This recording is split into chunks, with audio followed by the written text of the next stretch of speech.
I don't want to have to go home and record it all again.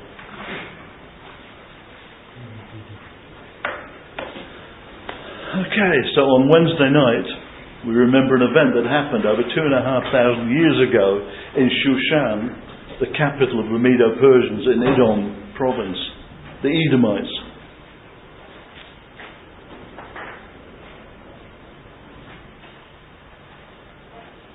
There's Susa, that's Shushan. There's Babylon, there's which is where Abraham came from, and there's Shushan. So you can see you've got the Medes, the Parthians, this is the whole Persian Empire at the time. Then over that way you've got Israel and Egypt. I think it's funny that they just call them Arabs. These days they call themselves Saudi Arabia. But, yeah, so that's where we're talking about.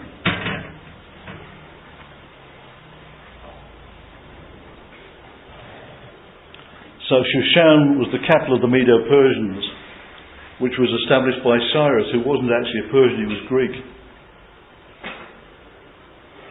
And he did this after he conquered Babylon.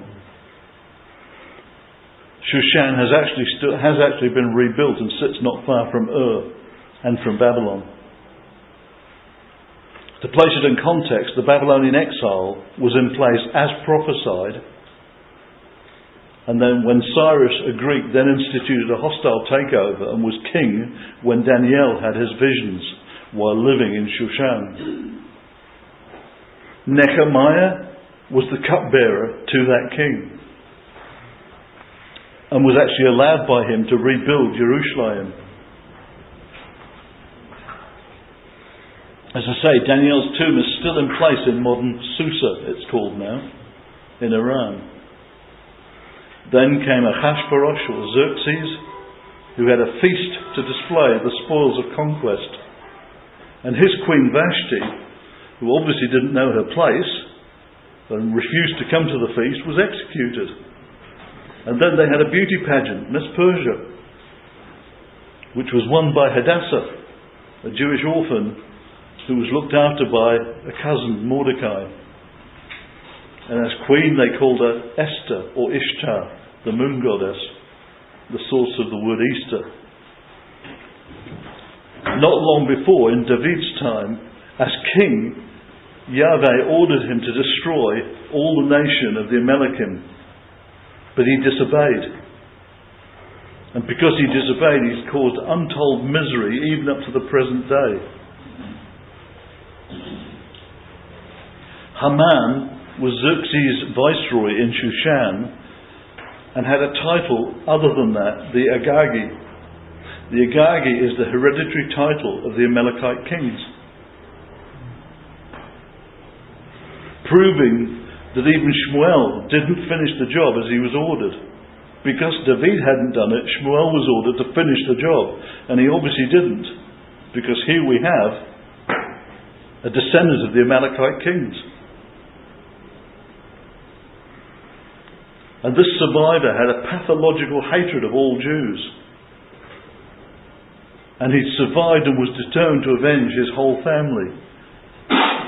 But in the end, he instead reaped what he'd sown, as he and his whole family were executed. And then about 600 years later, Yeshua came on the scene for the first time. So that sets it in its historical context. All three of those people I've talked to you about were in Shushan, were part of the 70-year exile.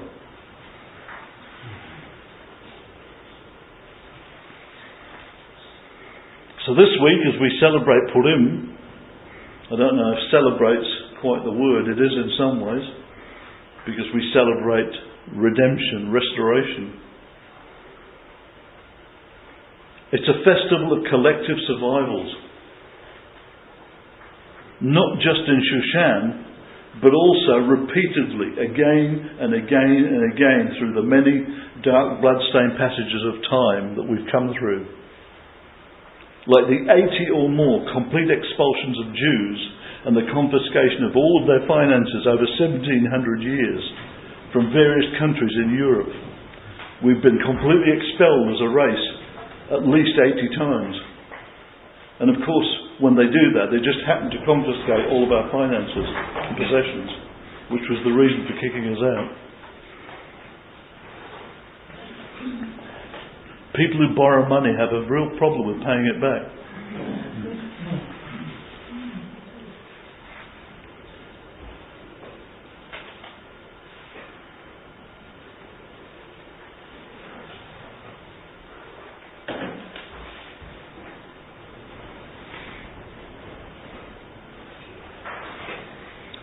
We've survived clusters of major plagues and epidemics down through the centuries, which have sparked severe pogroms or persecutions.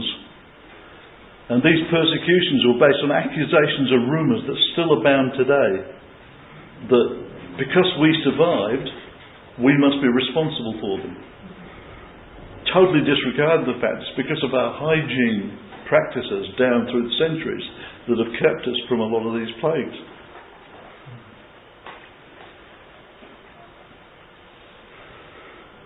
So just to name a few, the blood libel, which is a constant one. Human sacrifice. Appion, who was an early Greek anti-Semitic scholar, reported that the Kohen was sacrificing kidnapped Greeks in the temple in Jerusalem and using their blood.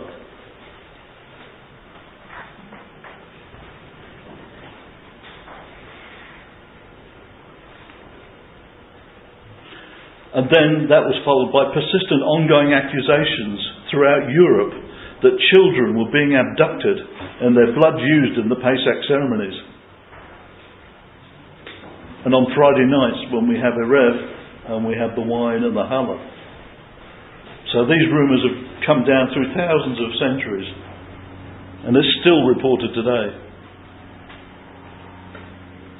In Norwich in England in the 12th century, a cult was spawned to venerate these victims as martyrs and saints.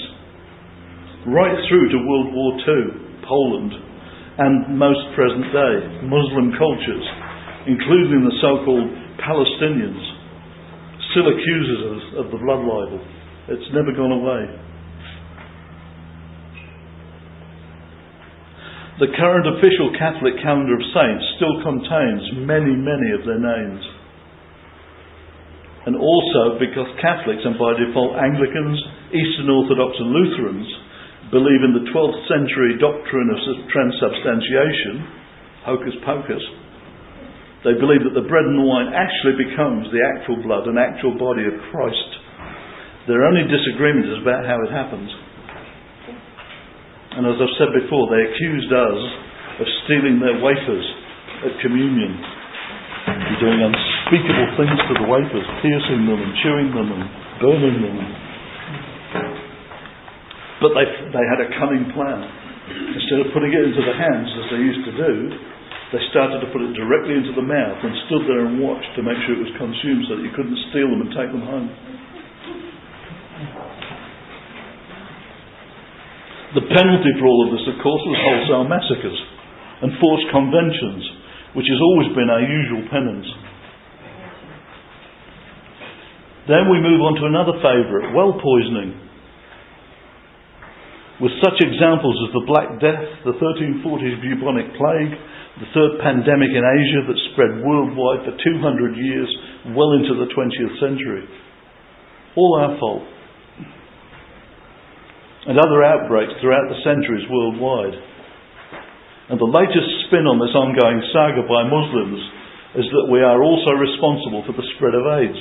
Didn't know that, did you? It's all our fault. Mea culpa. And apparently, according to the BBC, so it must be right, and the Christian peacemakers and Oxfam, who have proof, this proof of course is accusations by Hamas, that we're now back in business poisoning wells on the West Bank and many other places. They have proof. Then we come to another nice little book that turned up at the beginning of the century called The Protocols of the Elders of Zion. And it's based on a book that was written in the mid-1800s outlining the ambitions of Napoleon III. Somehow that was plagiarised by a Russian journalist at the turn of the century, But instead of Napoleon, he replaced it with all Jews. The Jewish elders replaced Napoleon. He was taken out of the book completely. And Matvei Golovinsky, I apologise to Russian-speaking people, but I don't know the correct pronunciation. But that's how it's spelled. Matvei Golovinsky was working for the Russian Secret Service in Paris, and in 1905 used it to expose the Zionist plot and implicate Jewish revolutionaries. But unfortunately, this baseless work of fiction didn't disappear. It was later published in English in America by the Dearborn Independent. Now, the Dearborn Independent was Henry Ford's personal newspaper. Henry and his editor were both British Israelites who spent a lot of years publishing many, many anti-Semitic books and pamphlets, making no secret of his great admiration of Nazi Germany and Hitler. Also, in 1926, an Egyptian Catholic publication released a version of it. And because they released a version of it, it allowed this total fabrication to sweep the world. And today, in Muslim nations, it's a bestseller. The Protocols of the Elders of Zion is still a bestseller throughout the Middle East.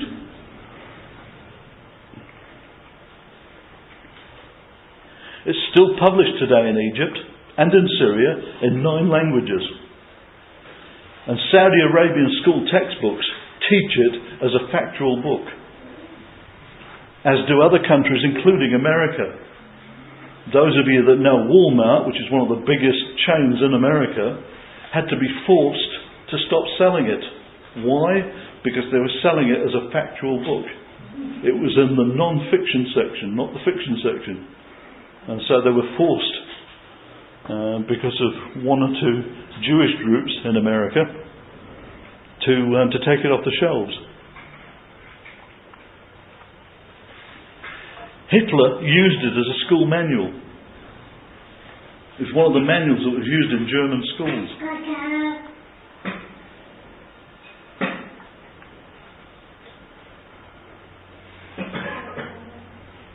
And he actually quoted sections of it in Mein Kampf to justify his genocide plan. The Shoah, or the Holocaust Day, whose Memorial Day we need to observe and remember each year, commemorates the fact that he's gone, we're still here.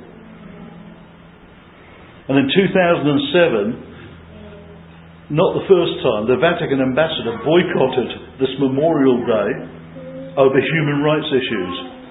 My question is, ours or theirs?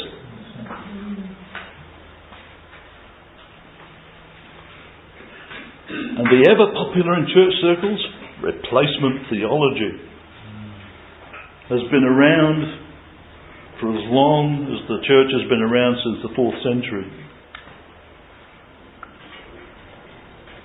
Which was put in place at the Council of Nicaea. It was actually instigated and made official by Constantine in 325 at Nicaea, who was representing Christendom, this new empire that he'd founded, which is also the interchangeable alternate name for the Holy Roman Empire.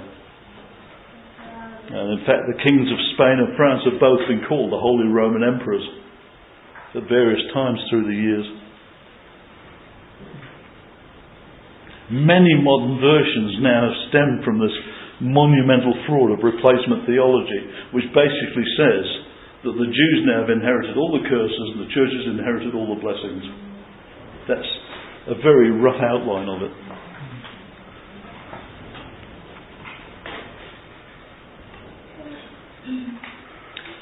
So now stem from this monumental fraud like British Israelism, which was very popular in the Victorian era.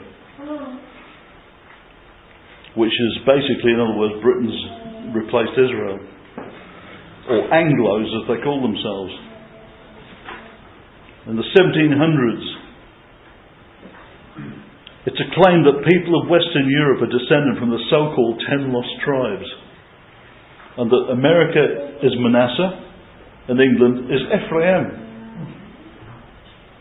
What I want to know is, when they left Plymouth to go to America, did they change tribes?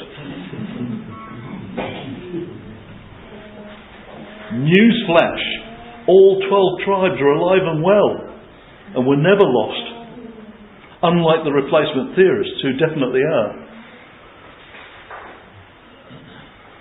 And they claim that the Messiah is only coming for these 10 tribes, Israel, and not the Jews, the 2 tribes of Judah. And that based on this, Jesus isn't actually Jewish. I think they must have used some Greek logic there somewhere. Another ludicrous theory is that because of this, the English royal family is directly descended from King David. What I want to know is through which royal line? The Normans, the Stuarts, the French, the Germans, the Picts, the Scots, the Saxons, the Vikings. Take your pick. Starting with the priory of Zion, which was in France. And basically their theory is that Jesus just swooned on the cross, came down, got married to Mary Magdalene, had a child. She escaped to France, and then the child escaped from France to Scotland, and therefore he's the rightful king down through the Stuarts. Anyway, the Priory of Zion, the Illuminati, Temple Knights, Holy Grail, forward on to the Masons, the Ku Klux Klan, and all the other white supremacist groups. In America, the Christian Identity Movement believes that all non-Anglos have no soul, and therefore they can't be saved. They have 90 ministries in 34 states. They're not a small group. And they state that all Jews are devils, and that to teach shower history in American and Canadian schools is equivalent to child abuse. And then we have the Hebrew roots, the two-house movement, which also tells all Anglos in England and America, as former English stock, that they are the lost Israelites and will be the bride of Messiah, and that he's coming just for them. They also take names to extremes, telling people that they'll be damned if they don't use their version of God's name in Hebrew. So they call him Yahshua. So again, all of these extreme people. In actual fact, they are replacement theologists, worse than some of the ones in the church. These names, of course, are decided by an elite, such as Monty Judah, Eddie Chumley, Avi Ben Mordecai and others. In the past, Herbert Armstrong's Worldwide Church of God, who used to publish a magazine called The Plain Truth, which was actually The Plain Lies. We're into all of this, but now they've officially abandoned their British Israel theories. But only officially, because there are many, many breakaway groups around the world still continuing to follow the old ways. They love Israel, they just don't like the Jewish people living there.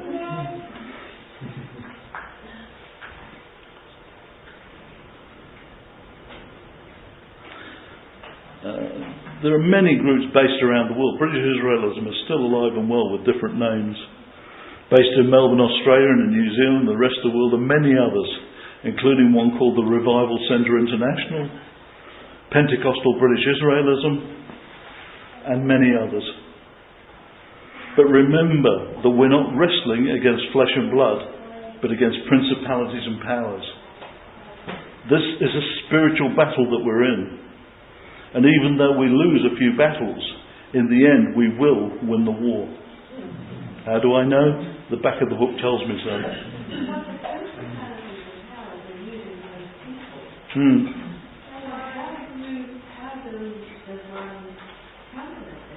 We get on with what we're doing and we just pray about the rest.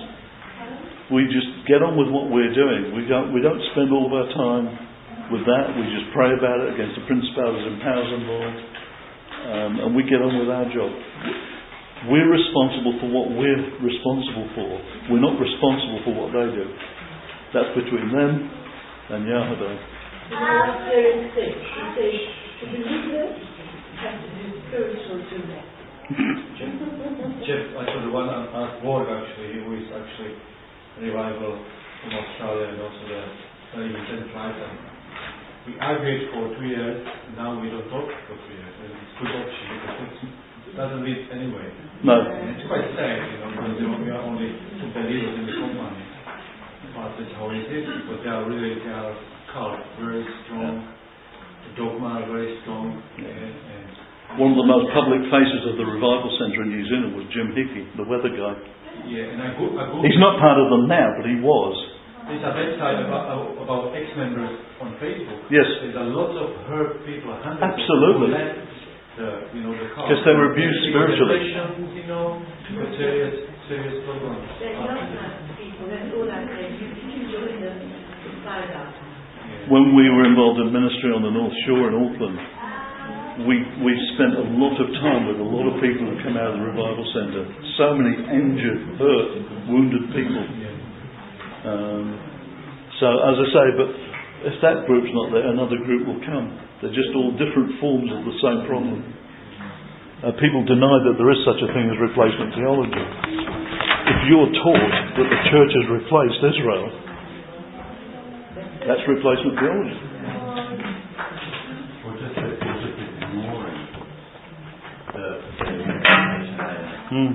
They're just trying to prove that God can never be faithful to the full thing. Yes.